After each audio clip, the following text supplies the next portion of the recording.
here's the problem. We're at a place of enormous inflation that we haven't seen in a really long time. How can ticket prices go up 2 and 3 times the amount of what I make in my day? If I cannot keep up with the rate of what things cost, my paycheck's not going up. How do you sustain it? You don't. And what ends up you happening, live in debt and you jack up your credit cards, and the interest rates are keeping the credit card companies alive. And then they own you. Yay, and welcome to another episode of Girls Gone Gritty. I'm sitting here beside Farley Boyle, my co-host, confidant, and everything that a girl needs. We've had so much fun kicking off summer from Bring It On Studios, and we're bringing on some more summer fun. And I am a different person when there's sunshine, and so are you. Yes. We like to be tan, we like to be blonde, and I'm heading to Nantucket to move my child that just got back from Australia into a soft entry. Yes. A soft re-entry from coming abroad into another la la land, but a vacation-centric, amazing backdrop for a seasonal job opportunity. It's summer in the Northeast, especially when you're a suburb of New York City. People leave New York City this time of year. So anybody who's getting a job, even if you are coming out of college, you usually aren't starting your job until late July, early August at earliest. If you're lucky. Because people are leaving the city. So I think it's a great soft entry. And Mac and my son Jack, they're choosing different paths to start off on. And that's a testament. And I don't think either one of them has asked us for $1, and they're finding their own way. So I think it's a beautiful thing. And each child, if you have multiple, is a different version of you in some light. And we got a lot of Knicks celebrations going on. Oh my gosh, craziness. And as we're taping this, we still don't know where this is going to go. But I agree with my son. He and I were talking about the conspiracy theories that abound. And when it comes to the pricing and everything else that we'll get to later in the episode, that we think this is going to go to 7. And so does Nate Burleson of Channel 2, where there's just too much money to be left on the table to not have it go to 7. I hope it's not fixed and we're going to trade off W's and L's for loot. I wonder what the prediction markets say, the poly markets say about that. I'm on the betting side of it's going to go to 7. Oh, okay. I'm going to take the under on that. Okay. All right. Because I still have faith in mankind and that everything isn't fixed. I'm hoping. Before that part of our episode, when we talk about this craziness and dynamic pricing, let's go back to Earth and talk about some good things that are happening. Our top 3 is always keeping people guessing. What are we coming out with this week? Starting off at number 3, finally, penmanship matters again in New Jersey. We talk about this all the time. Me too. I'm happy. I have to thank my brother for putting this on my radar. He's an active listener every week, and he was excited. He's an elementary school principal in Warren, New Jersey, and his wife is a teacher, and they're give back humans. When they took away penmanship, we knew it was a problem because the art of writing and articulating it, understanding it, you have to put it in your head, put it in your hand, put it on a piece of paper in order to get it out. And when we lost that, the penmanship of my kids went south. Boys aren't great to begin with. The girls have more apt to be pretty. Just being able to write your name became a lost art. That's a problem. I love the fact that this is back on the curriculum for grades 3 through 5. And if you have accommodations, you'll be given them because we are such a texting and typing nation. I think you can look at somebody's penmanship and recognize whether or not they might have a learning disability or some type of problem. Well, a lot of our doctors have terrible penmanship, so maybe there's the bell curve on that too. I think they just scribble because they're tired of it. Because they can. I do think that there are people that have an issue that manifests on paper, and you can see it a little more clearly when they're younger. And if it's harder for them to stay within the lines and to do what they are being told to do, it could be a red flag that some further exploration needs to happen. And that was the case with one of my children. But as far as that is concerned, the fine motor skills for some kids come later. So I do like the fact they're starting 3rd grade to 5th grade because the boys, they don't care. Oh, yeah. They don't care to stay in the lines. For a second. Whatever. And I hope that cursive, not only penmanship, but cursive writing becomes back to in vogue because it's such a pretty part of humanity, in my opinion. It is. And it actually means you're growing up and becoming a little more adult. Yes, absolutely. But I do love to print. I have a printed signature. Number 2, GoFundMe, GiveSendGo. Do you know where your money is really going when you are contributing to these GoFundMes and other fundraising platforms? I have to be honest, and I apologize for people that are using it in a good way, that have an actual real true need and they're reaching out to their community and the community is giving back. I think it's a beautiful thing. But what I do worry about is the predators can come in and almost appeal to the good nature of people. And once you give people money on these platforms, they can use it for whatever they want. Farley and I were digging a bit deeper on this because when she had her charity, her 501c3, Chase for Life, we were not able to use the money because she has to hit her goals because she's a legitimate charity. If you're giving these FundMe pages any of your hard-earned dollars, they can use it to take a trip. I needed transportation, and you hope and pray that they're using it because they really need it. There are very good people out there, but there are also scumbags, and I'm going to put a scumbag on your radar. Somebody is using Moose Boyle, my viral sensation lab. Actually, not even his name. Let's just say his likeness, all my videos, everything that I've posted of him. They are saying that his name is Buddy.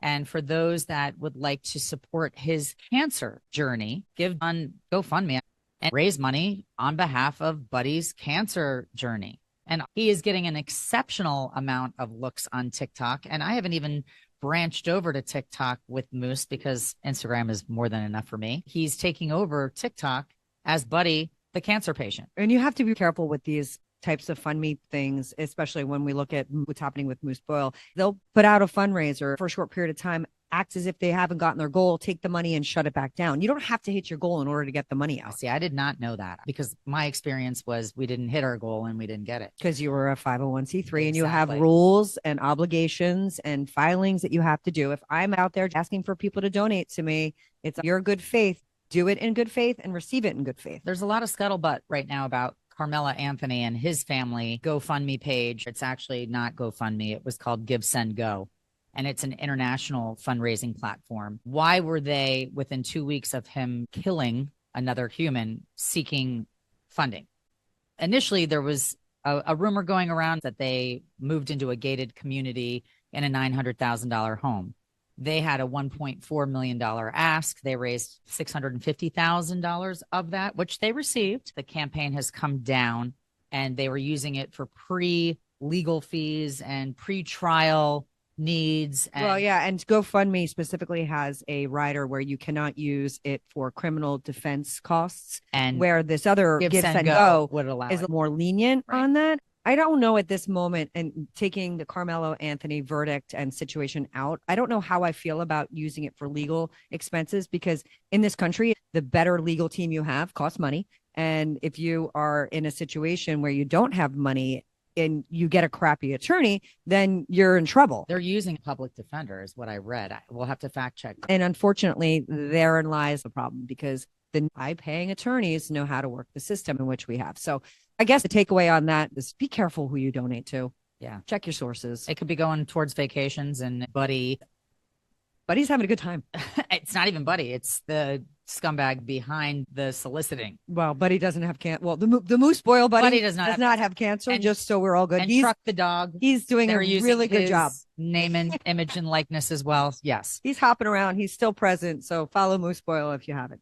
Number one, what could be considered a down payment for purchasing a house for regular people looks like a ticket cost at the Knicks or the World Cup games. Okay, this is actually insane. When we were talking about our top three, it's what allowed us to pivot on our topic today, because the ticket prices for these events has gotten to the point of actual insanity. When you are spending $1 million, whether it's for charity or otherwise, and listen, good for the charity, but when that's the going rate for $1 million walking for in the door tickets to a Knicks game, or some of the World Cups are at $7,000 for nosebleeds at C-level teams. It's not even the final. The finals are going for upwards of $80,000, and we're not even close to it.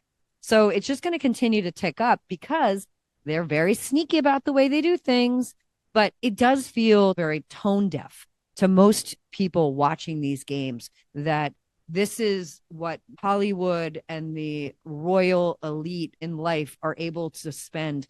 I did find out that Mayor Mondani, and he said this, that he got his ticket straight from MSG. So how does that work? I didn't even realize you could get tickets straight from MSG. Yes, thank you. Because Ticketmaster which is our episode 53. You can go back and listen Hijacks to it. everything. They hijack everything. Can So- you go to the venue? Like, we can go to the Stone Pony. Shh, don't tell in anybody. Asbury Don't tell and anybody. buy tickets. Don't tell anybody. Well, I'm using this as an We've said example. we've said it before. I'm trying to understand. Can you really go to MSG and purchase tickets at a ticket office? I'm sure you couldn't do it for the Knicks final. I've never heard of anybody going directly to MSG to buy it. They Said it. offline it. He's the mayor. But again, it goes back to the fact that I don't like that, because if we're going back to our 250-year anniversary, it's for the people, by the people. They should abide by the same rules as everybody else. They should not have special favors. That's never gonna. But it's not okay. reality. But if I can't buy a ticket at MSG, no mayor, president, or government official should be there. So we're also going to go a little MVPs. deeper on that. I don't It's know. annoying. What we're going to put on your table first, we're going to define dynamic pricing for people that don't know what it is, because it's affecting everything from real estate to concert tickets to sports tickets, and even what you're purchasing on your grocery store shelves. Dynamic pricing, also known as surge demand or time-based pricing, is a revenue management strategy where businesses continuously adjust prices for goods or services in real time. Using AI and algorithms, companies update pricing based on supply, demand, competitor rates, and customer behavior. Yeah. And the airlines were the first to implement this across the board, and they did a really good job. If you were looking to book an airline ticket and then you went in again, and then your friends looked, and all of a sudden the price kept Ooh, going there's interest. up and Everybody up wants to and go to up and up. Florida. And it was clearly the airline industry. And Ticketmaster has always had their own dynamic pricing structure because they are a monopoly and they can pretty much do whatever they want. Ticketmaster owns StubHub, and then they buy all the tickets, and now they have dynamic pricing on a secondary market. Therein lies part of the problem. Anywhere there's cookies, delete your cache. It's tracking you. They're still going to have your footprint, unfortunately, everywhere you land, how long you land, what you're interested in, what you like, where you spend your money. And the bigger thing, don't forget, they know where you live. So if I live in New Jersey, my pricing might be different than if I live in the Midwest or California. And I'm not saying it's better or worse, but it's different. And therein lies, again, part of the problem. What's the price? What is the price for anybody who wants to enter a venue, anybody who wants to get on an airline, anybody who wants to buy something? Why is the price different? There's a face value, but that face value has become a question mark. And when demand is high and prices go up, and when demand drops, prices go down, they're just watching what we're doing and what we want and what we like. And we're seeing a big trend in real estate where we live right now. In fact, I'm in the housing market, and I've been looking, and I've put some bids on some places. And it seems as though the trend is put a number out that's realistic, something that people will genuinely say, hey, that's reasonable. That makes sense. And now you've got 20 people bidding on the same house. And each place I put a bid on has come and said, we need your best and final. So you can throw your hat in the ring, but it's whoever is coming with the bigger number wins. Yes. And you have to figure that out. And it's not fun. No, the real estate market in New Jersey is not fun because of this pricing situation, and because they allow other people to come in once the market has been made. And then the other complication is that we also have the 3-day attorney review, where if you enter a 3-day attorney review, I can still make another offer. And that has created an additional surplus of funds that come in after you think you've bought the house. After you're in attorney review, people are coming in. And it really is lied on the person's moral compass as to whether or not they'll take another bid or an offer. And I have a problem with transparency. And I don't mean in a good way, I mean in a bad way, of just the supply of information. There's a global market for everything, and the algorithms are tracking all of it. The regular person trying to do the regular thing is already behind before they even walk in the door to purchase anything anymore. Even the best and final offer that we got, they came back to us and said, hey, we'll give it to you if you get an inspection for your own information. You cannot do anything with regards to the inspection with credits. We'll allow you to do an inspection, but It's really just for you. Right. And they were trying to manipulate us into agreeing to that. And then we would have been the winner. And we weren't okay with it, because what if you find an oil tank that's been left and now you have to remediate? And so we weren't okay with it and we walked away. But it's a seller's market across the board. Yeah. From sports venues to concert venues to homes to whatever product is hyped up in the market that you want. And now there's a market for it. So they're going to jack up the price. And the other part of that, when it comes to ticket pricing, not as much as the real estate market, but the secondary market of things. And we referenced this on an episode before about the purchasing of Swatch watches, where if you buy something at a price and you know that as soon as you buy it, you can resell it for 10x, there's an incentive to have that price get bid up. And that's what that problem becomes. The person who really wants to live in the house or go to the event and who's been a long time proponent of the event or the location, they get boxed out because there are people that are investing in it, not to live or use it, but to resell it. And there's an inherent moral problem in that, in my opinion. So we've said it for 2 years. I would love to see some of these monopoly situations of Ticketmaster be eroded. I'd like to see some more rule-based tactics on buying and selling a house. If you put a house on the market for a price, there should be a cap or a ceiling. I don't know if that's going to happen. That doesn't seem realistic. Look what just happened in Little Silver. $500,000 made page 6 of the Post. It becomes a feeding frenzy and it becomes unsustainable. Here's the problem. We're at a place of enormous inflation that we haven't seen in a really long time. How can ticket prices go up 2 and 3 times the amount of what I make in my day? If I cannot keep up with the rate of what things cost, my paycheck's not going up. How do you sustain it? You don't. And what ends up you happening, live in debt and you jack up your credit cards, and the interest rates are keeping the credit card companies alive. And then they own you.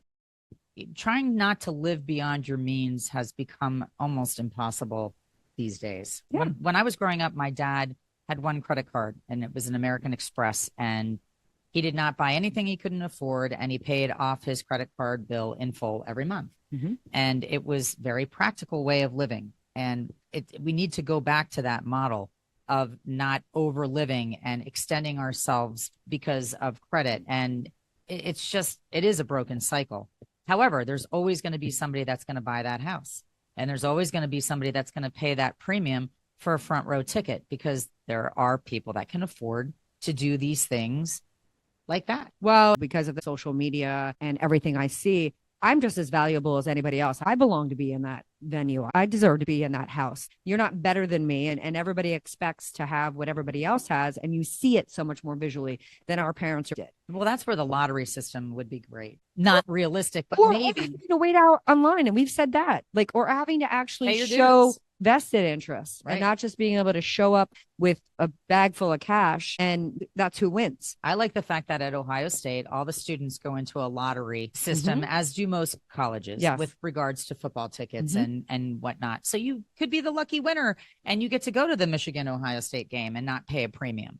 Or you can be the person that sells your ticket for a bigger number because you don't want to go to the game and you were given this opportunity to potentially make money. Yeah. And at Florida, they have the student tickets. And then for the basketball games, you have to actually get in line and they allow you one wingman and you could go to the bathroom or go get us something to eat. We could exchange spots and both of us would get in, but we can't let in 6 of our friends. If 6 of our friends want to wait in line, everybody needs a wingman. I like that. I like that. I do too. I think that's so fantastic. Not only does it build relationships, it builds respect.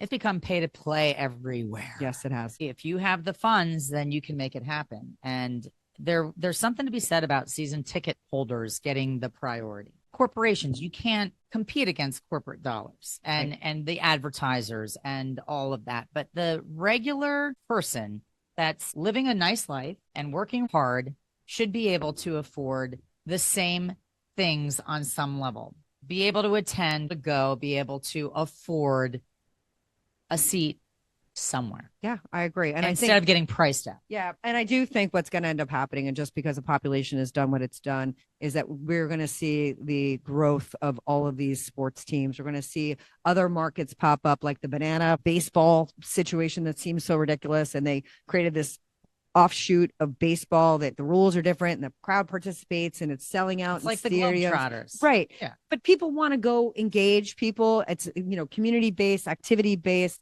event-based. And I do think you'll see a lot more of that. And because of that, Girls Gone Gritty is going to be doing a lot more in-person events. So you got to be looking for those too, because we're going to have a lot to roll out so that you can get out and gritty with us and be a part of a community that we want you to be a part of. Well, I want the universe to get control and involved in our Got Grit Award winner, because they're always somebody we're highlighting that deserve our recognition. This week's Got Grit Award recipient is Emma Kok. So Emma, K-O-K, that's her last name. That's how you spell it. Carries a paralyzed stomach and a medical device. But on the stage, she carries the hope of millions. At 15, Emma suffered from an incurable disease that requires her to be fed through a tube for nearly the entire day. When she sings Viola, she is utilizing the vocal cry phenomenon, a specific frequency that triggers the brain's mirror neurons, forcing us to feel her vulnerability as our own. She sings like you can't even explain it. We're going to put the link so that you can actually watch this video, because her voice is so overpowering, yet she has this paralyzed stomach. Think about where your voice comes from. Think about your vocal power, and think about having a stomach that's paralyzed and needs a feeding tube all day long. Basically, they're saying that it's a triumph of human will over biological circumstances. Music affects us more than we realize because it speaks the truth that the body is fragile, but the spirit is not.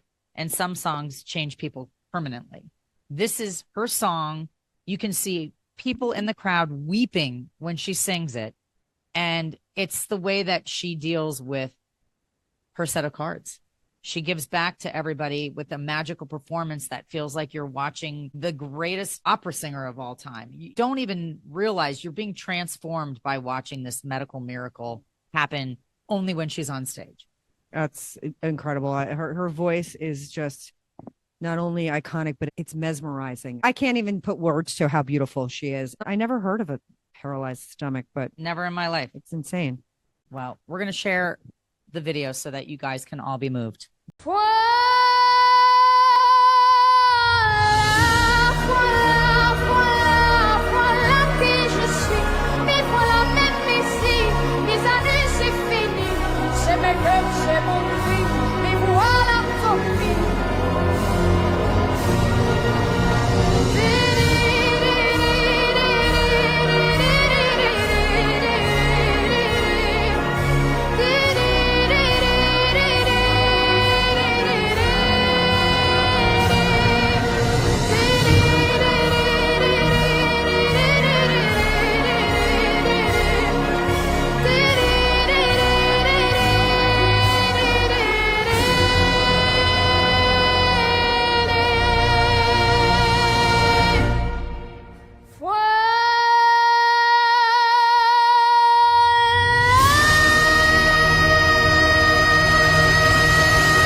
Well, hopefully our lyrics move you. I know this is one of my favorite songs, and it was at my wedding.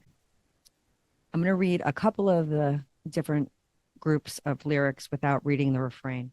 May God bless and keep you always. May your wishes all come true. May you always do for others and let others do for you. May you build a ladder to the stars and climb on every rung. May you grow up to be righteous. May you grow up to be true. May you grow up to know the truth and see the light surrounding you. May you always be courageous, stand up, and be strong. May you always stay forever young.